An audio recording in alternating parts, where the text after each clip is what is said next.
maji taka yatakayotoka hapa. Kuwe na mfumo ambao hautaudhi wateja, hautaudhi majirani zetu. Kuwe na usafi wa kutosha ndani ya soko hili. Lakini jambo jingine ni mawasiliano. Nimeambiwa mmefanya jitihada za kutosha kuingiza mkongo kwenye soko hili ili mawasiliano internet ipatikane. Lakini bado kuna fununu kwamba ukiwa ndani ya soko mawasiliano ya simu, halo uko wapi, bidhaa zangu umeshapakia, nayo yana shida kidogo. Naomba nalo mliangalie. Soko hili ni la kimataifa, lazima liwe na huduma zote. Ndugu zangu, miundombinu hii tunayoiona ni uwekezaji mkubwa sana uliofanywa na serikali kupitia kodi za wananchi. Soko hili limejengwa na serikali kupitia pesa zetu, kodi za wananchi. Sasa ili kuwa na huduma endelevu, hatuna budi kufanya marejesho kwa wakati ya kulipa kodi stahiki. Na nimefurahi kamishna mkuu wa TRA yuko hapa. Kulipa kodi zetu kwa wakati, na nikuelekeze kamishna mkuu wa TRA, lakini halmashauri ya jiji la Ilala kufanya kazi kwa uadilifu ya ukusanyaji wa kodi. Na kama nilivyosema, tukitumia mtandao, hakuna haja kutumia mabavu, hakuna haja kutumia nguvu ili watu walipe kodi. Mtandao utasema nani hajalipa kodi, message iende kwenye simu yake, unapewa siku kadhaa hujalipa kodi yako, unapewa siku kadhaa ulipe kodi. Mpaka hapo akiwa hajalipa kodi, sheria zile ndogo ndogo za soko zifanye kazi yake. Kwa hiyo ndugu zangu wakusanyaji na wafanya biashara ndani ya soko hili, wote tutambue ukusanyaji wa kodi ndiyo utakaofanya tuweze kujenga masoko kama haya maeneo mengine ya nchi yetu, ili vijana wetu hawa waweze kufaidika na fursa za biashara ziliopo. Kwa niseme sana kwenye swala la kodi, tuwe marafiki, lipa kodi upate huduma zinazostahiki. Ndugu zangu, naomba pia nizungumze na vijana wetu wanaojitafutia kipato kupitia biashara ndogo ndogo. Na sasa hivi, huko nyuma tulikuwa tunajua wamachinga, kumbe kuna neno jipya limejitokeza la mawinga. Na nilikuwa nazungumza na waziri hapa, mawinga ni kina nani? Akaniambia ni wale ambao wanafanya survey ndani ya Kariakoo, bidhaa fulani hazipo ndani ya soko, wanakwenda kuzichukua ziliko na wanaletea wafanyabiashara ndani ya soko.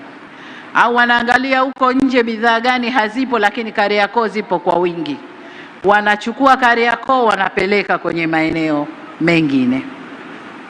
Sasa niseme ninatambua juhudi zenu za kujitafutia kipato, na ndio maana kipaumbele cha serikali ni kurasimisha biashara ndogo ndogo, hasa za vijana. Waziri wa vijana yuko hapa. Kurasimisha biashara zenu kama ambavyo imeainishwa katika ilani ya Chama cha Mapinduzi ya uchaguzi ya mwaka 2025. Na hapa nataka nisisitize tena agizo langu kwa halmashauri la kuweka miundombinu rafiki ya kufanya biashara kwa vijana hawa popote ndani ya mkoa wa Dar es Salaam. Kwa hiyo halmashauri zilizopo ndani ya mkoa wa Dar es Salaam, nimeambiwa wakuu wa wilaya na madedi wako hapa, kwa hiyo nendeni mkahakikishe. Na waziri mkuu ameagiza ile 10% inayotoka kwa vijana wanawake iongezwe iwe 15, ili ile 5 iende ikawajengee miundombinu ya kufanyia biashara vijana wetu. Ndugu zangu wananchi, soko hili jipya la Kariakoo haliwezi kuendeshwa kwa mfumo wa kizamani. Linahitaji mageuzi ya kiutawala, mtazamo na usimamizi unaozingatia huduma bora, nidhamu na ufanisi. Hivyo naielekeza ofisi ya Waziri Mkuu TAMISEMI kulisimamia hilo kwa ufanisi mkubwa sana. Na kabla sijahitimisha hotuba yangu, nipende kusisitiza tena kwa miundombinu hii imejengwa kwa gharama kubwa. Mmesikia hapa bilioni 28 kuelekea 29, na zimetokana na kodi zetu wananchi. Hivyo ni wajibu wetu kwa pamoja kulilinda, kulitunza na kulitumia kwa tija soko hili ili liendelee kuwahudumia wafanyabiashara wa leo na wa kesho, wa ndani na wa nje ya nchi. Kwa niombe wafanyabiashara mtakaopata fursa ya kutumia soko hili, kila mmoja awe mlinzi wa mwenziwe. Tukiharibu soko hili, tunachoma fedha zetu tulizozichuma kwa jasho na tukajenga miundombinu hii, lakini tunarudisha nyuma nchi yetu, sababu kuharibu manake nchi itafute fedha nyingine tujenge tena ili wengine wafaidike. Kwa niombe sana kila mmoja awe mlinzi wa mwenziwe katika utumiaji wa soko hili. Ni jukumu la kila mmoja wetu kulinda mali za umma na kudumisha amani popote alipo. Hivyo ni matumaini yangu kwamba soko hili litakuwa mfano wa masoko ya kisasa barani Afrika na kitovu cha ustawi wa wananchi kiuchumi. Baada ya kusema hayo, ndugu zangu, na heshima sasa kutamka kwamba soko kuu jipya la Kariakoo limefunguliwa rasmi.